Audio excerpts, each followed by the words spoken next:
Улсын хурлын чуулганы өчигдрийн хуралдаанаар хамтын тэтгэврийн тухай хуулийн төслийн эцсийн хэлэлцүүлгийг хийж олонхын саналаар баталсан байна. Улсын хурлд харталсан намын бүлгийн нэр бүхий гишүүд хамтын тэтгэврийн тухай хуулийн төслийг 2014 оны 1-р сарын 1-нд улсын хурлд өргөн мэдүүлж ирсэн юм.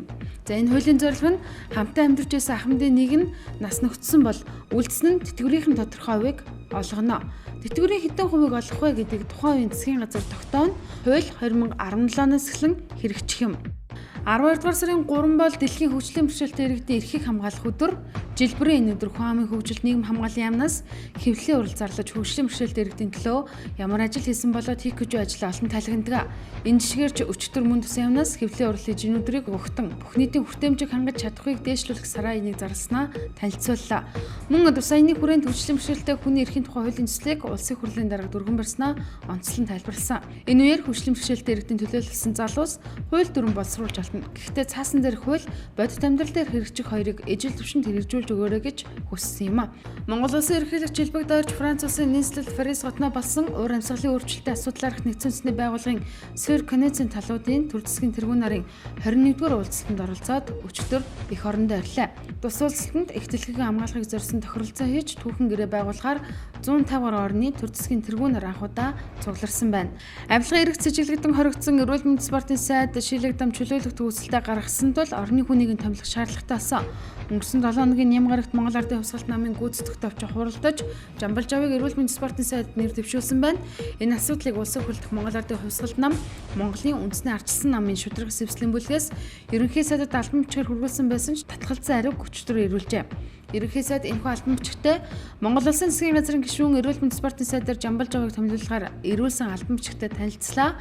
Монгол Улсын үндсэн хуулийн 30 дугаар зүйлийн 3 дахь хэсэгт засгийн газрын гишүүнийг томилуулах саналыг улсын хурлд өргөн мэдүүлэх нь Монгол Улсын ерөнхий сайдын бүр эрхт хамаарахаар хуульчилсны дагуу саналыг хүлээн авах боломжгүйг үүгээр мэдэгдэе гэжээ. Улсын хурлын чуулганы өчигдрийн нэгдсэн хурлаанаар эрүүгийн тухай хуулийн шинжилсэн найруулгын төслийн эцсийн хэлэлцүүлгийг хийсэн байна.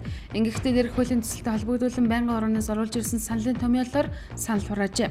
Засгийн газраас өргөн мэдүүлсэн дээрх төсөлд хуулийн этгээд 48 зөвлөлтөөр эрүүг хариуцлага хүлээлгэхээр заасан байсныг байнгын орооноос байгуулагдсан ажлын хэсэг бүлгүүдтэй зөвшөөрсөн үндсэндээр 39 болгон бууруулжээ.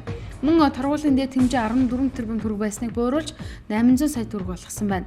Төсөлд гүтгэх зал төссөн байсныг хасч зөвчлөлийн хуулиар зохицуулахаар өөрчилсөн байгаа юм а. Энэ тухай хууль зүйн байнгын ороонд дарга Гамбат гүтгэх асуудлыг тогтооход олон жил шаарддаг. Тиймээс хор уршиг арилгуулах талаар хоёр тал ойлголцоо шийдэх боломжтой гэж үзэн зөрчлийн хууль руу оруулсан гэсэн тайлбар хийсэн байна. За мөн торгуулийг тогтоохдоо нэгжээр хэмжих юм. За нэгж 2000 төгрөгтэй тэнцэнэ. Авилгатай тэмцэх газар нь иргэдээс ирүүлсэн гомдол мэдээллийн мөрөөр холбогдох хяналт шалгалтыг хэрэгжүүлж зөвчл гаргасан албан тушаалтнуудад хууль тогтоомж заасан хариуцлагыг тооцоолохоор эрх бүхий байгууллага албан тушаалтанд асуудлыг тавьж шийдвэрлүүлдэг. Тус газрын бүрийн эрхийн хүрээнд гаргасан шийдвэрийн дагуу хууль тогтоом зөрчсөн Аранга аймгийн газрын харилцаа барилгаатай голлын газрын мэргэжилтэн Жамсран, Булган аймгийн Хангал сумын засаг даргын тамгийн газрын даргын үүргийг төр орлон гүйцэтгэгч сайн гэрэл мэрт сануулгах сахилгын шийдэглийг ногдуулсан байна.